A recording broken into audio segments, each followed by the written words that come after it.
1200 दिनों में बनाया जाने वाला टाइटैनिक सिर्फ 2 ही घंटों में क्यों डूब गया?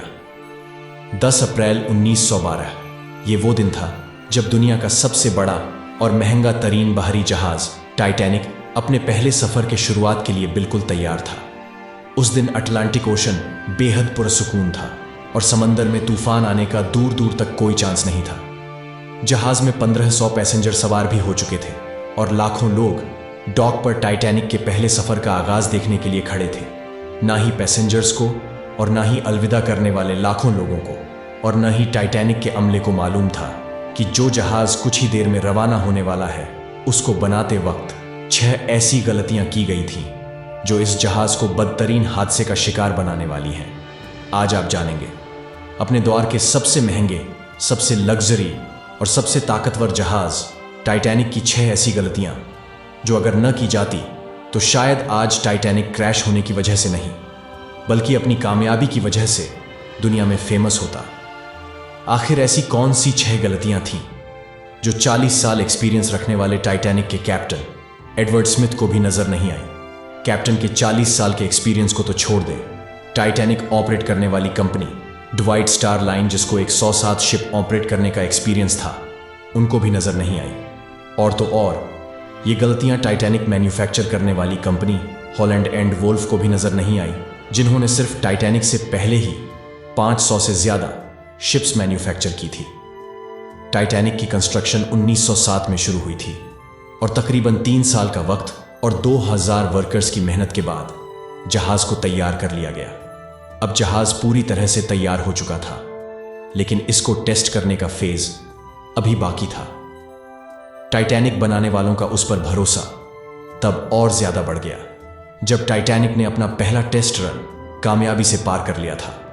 टेस्ट पास करते ही पूरी दुनिया में अलग अलग अखबारों में रातों रात इसकी मार्केटिंग की गई, जिसकी हेडिंग थी ऑन सिंक व्हीकल टाइटैनिक, यानी कभी न डूबने वाला जहाज बना लिया गया है। जहाज का पहला सफर इंग्लैंड के शहर साउथहैम्पटन से शुरू होना था, जिसका दिन 10 अप्रैल 1912 मुकर्रर किया गया और जिसकी मंजिल अमेरिका का शहर न्यूयॉर्क थी। टाइटैनिक के इकोनॉमी पोर्शन में सफर करने की कीमत $30, जबकि फर्स्ट क्लास में सफर करने की $150 थी, जो आज के दौर में 3,40,000 रुपए बनते हैं। इस मार्केटिंग के नतीजे में यकायक सारी टिकट बुक कर ली गई और आखिरकार वो दिन आ ही गया जब टाइटैनिक अपने पहले सफर का आगाज करने वाली थी। मिस्टेक नंबर 1, दोपहर को ठीक 12 बजे टाइटैनिक ने अपने पहले सफर का आगाज कर दिया और साथ ही टाइटैनिक की गलतियां सामने आना शुरू हो गई। कैप्टन स्मिथ को मालिकों की तरफ से डेडलाइन मिल चुकी थी कि किसी भी सूरत में 17 अप्रैल तक, यानी सिर्फ 7 ही दिनों में न्यूयॉर्क पहुंचना है। इसी वजह से कैप्टन ने जहाज की रफ्तार शुरू से ही बहुत तेज रखी थी और यही थी टाइटैनिक की सबसे पहली गलती। कैप्टन स्मिथ को मालिकान की दी गई इंस्ट्रक्शंस और प्रेशर की वजह से न्यूयॉर्क जल्द से जल्द पहुंचना था, क्योंकि ये टाइटैनिक का पहला सफर था और अगर वो न्यूयॉर्क टाइम से ना पहुंचते तो टाइटैनिक की रेपुटेशन को काफी नुकसान होता। दुनिया की कोई भी गाड़ी हो, मशीन या फिर जहाज, उनके कई ऑपरेटिंग प्रोसीजर होते हैं, जिनमें स्पीड लिमिट भी इन प्रोसीजर्स का एक पार्ट होता है, और वो पार्ट टाइटैनिक के सफर के आगाज में ही वायलेट किया गया था। थोड़ी ही देर में जहाज साउथहैम्पटन के पोर्ट को इतना पीछे छोड़ गया कि अब दूर दूर तक नीले समंदर के अलावा कुछ नजर नहीं आ रहा था। मिस्टेक नंबर 2, अब टाइटैनिक को चलते हुए 3 दिन गुजर चुके थे। फ्रांस और आयरलैंड में थोड़ी देर के स्टॉप के अलावा टाइटैनिक पिछले 72 घंटों से लगातार न्यूयॉर्क की तरफ बढ़ता चला जा रहा था। ये 14 अप्रैल 1912 की शाम थी। समंदर पर हर तरफ खामोशी और धुंध छाई हुई थी, जिसकी वजह से विजिबिलिटी भी काफी कम हो चुकी थी। उसी रात एक और अलग जहाज, जो कि टाइटैनिक से कुछ घंटे ही आगे था, उसके कैप्टन ने वायरलेस पर टाइटैनिक को समंदर पर तैरती हुई चट्टानें यानी आइसबर्ग के बारे में वार्निंग दी थी। एक्सपर्ट्स का मानना है कि यह वार्निंग कम से कम भी 6 बार दी गई थी, लेकिन वायरलेस ऑपरेटर्स की कोताही की वजह से बहुत ही इंपॉर्टेंट वार्निंग इनसे मिस हो गई। उनके लिए शायद ये नॉर्मल बात थी, लेकिन यही थी टाइटैनिक के हमले की दूसरी गलती, क्योंकि टाइटैनिक अपने तरह का पहला लग्जरी जहाज था और इसमें कई वीआईपी भी मौजूद थे। इसी वजह से ज्यादातर टाइटैनिक का स्टाफ फर्स्ट क्लास पैसेंजर्स की खिदमत में मसरूफ था। अगर इन वार्निंग को सीरियस लिया जाता तो आगे का पूरा सीन ही अलग होता। मिस्टेक नंबर 3, जहाज की स्पीड भी ज्यादा थी और उनसे एक बहुत इंपॉर्टेंट वार्निंग भी मिस हो चुकी थी।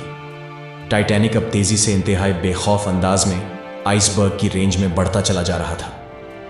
लेकिन अभी भी टाइटैनिक को हादसे से बचाया जा सकता था, क्योंकि जहाज के पहरेदार अलर्ट थे, जो किसी भी आइसबर्ग की इत्ला दूर से देखने पर ही कैप्टन को देने के लिए रेडी थे। लेकिन दूर से देखने के लिए इनके पास एक चीज मौजूद ही नहीं थी, और वो चीज थी दूरबीन। जी हां, पहरेदार अलर्ट तो थे, लेकिन वह आइसबर्ग को दूरबीन न होने की वजह से दूर से नहीं देख सके। और यही थी टाइटैनिक की तीसरी गलती।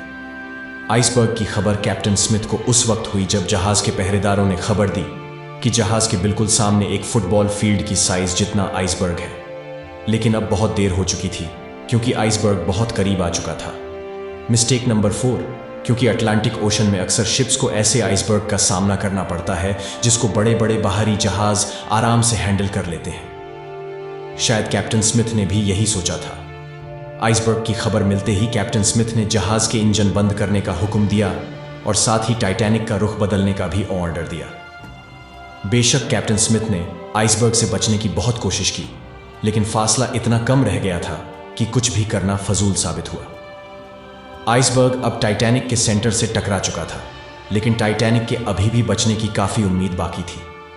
यह उम्मीद बाकी रह गई थी कि शायद आइसबर्ग जहाज की बॉडी को नुकसान न पहुंचाए, या फिर आइसबर्ग जहाज से टकराते ही खुद ही टूट जाए। और शायद होता भी ऐसे ही, अगर टाइटैनिक की चौथी गलती अपना काम न दिखाती। एक्सपर्ट्स का मानना है कि टाइटैनिक की बॉडी पर जो रिबेट्स लगी थी वह स्टील की नहीं बल्कि कास्ट आयरन की बनी थी। इन रिबेट्स का काम लोहे के बड़े बड़े पीसेस को आपस में जोड़े रखना होता है, लेकिन चूंकि कास्ट आयरन स्टील से नरम होता है, इसी वजह से जिस जगह आइसबर्ग पैट्रिक की बॉडी से टकराया वहां के रिबेट्स प्रेशर की वजह से खुल गए, और फिर वही हुआ जिसका डर कैप्टन स्मिथ को था। मिस्टेक नंबर 5, टाइटैनिक की टक्कर एक फुटबॉल फील्ड जितने बड़े आइसबर्ग से हो चुकी थी, और अब जहाज के निचले हिस्से में पानी भरना शुरू हो चुका था।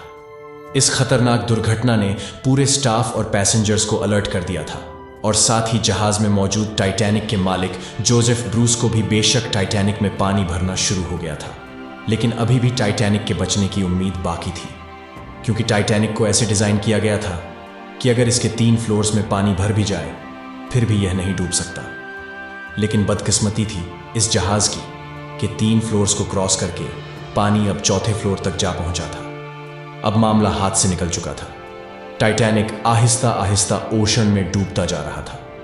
अब जहाज की फिक्र किए बगैर इसमें मौजूद पैसेंजर्स की जान बचाने का वक्त आ चुका था। कैप्टन स्मिथ ने रेडियो पर इमरजेंसी अलर्ट जारी कर दिया। जब तक कोई मदद के लिए आता तब तक पैसेंजर्स को लाइफ बोट में शिफ्ट करने का प्लान किया गया, लेकिन इस मौके पर 5वीं गलती ने अपना काम दिखा दिया। जी हां, जहाज में टोटल 32 लाइफ बोट की जगह थी, लेकिन कोताही की वजह से सिर्फ 20 बोट्स ही रखी गई थी, और पैसेंजर्स थे 1500 और बोट्स थी सिर्फ 20। मिस्टेक नंबर 6, हर तरफ अफरा तफरी का आलम था और हर शख्स उन चंद गिनी चुनी कश्तियों में सवार होना चाहता था। रात 1:45 बजे पर पहली इमरजेंसी कश्ती समंदर में उतारी गई, लेकिन यहां हुई एक और छठी गलती। अफरा तफरी के आलम में कश्तियों को पूरा भरे बगैर ही समंदर में उतार दिया गया, जिसमें ज्यादातर फर्स्ट क्लास पैसेंजर्स को तरजीह दी गई थी, यानी जो लोग ज्यादा अमीर थे उनको पहले बिठाया गया था। कश्तियों में अगर ज्यादा पैसेंजर्स को बिठाया जाता तो इंसानी जानें कम जाया होती।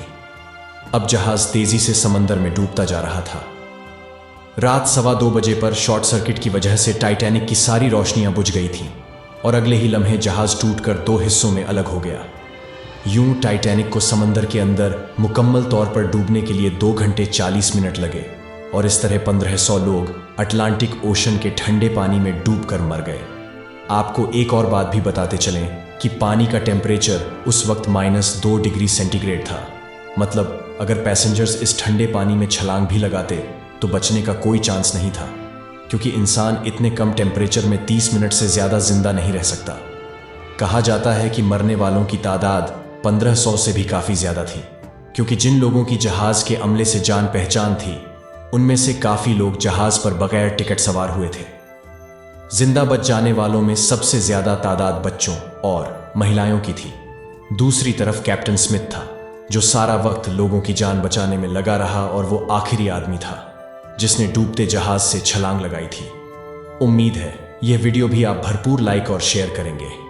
आप लोगों के प्यार भरे कमेंट्स का बेहद शुक्रिया। मिलते हैं अगली शानदार वीडियो में।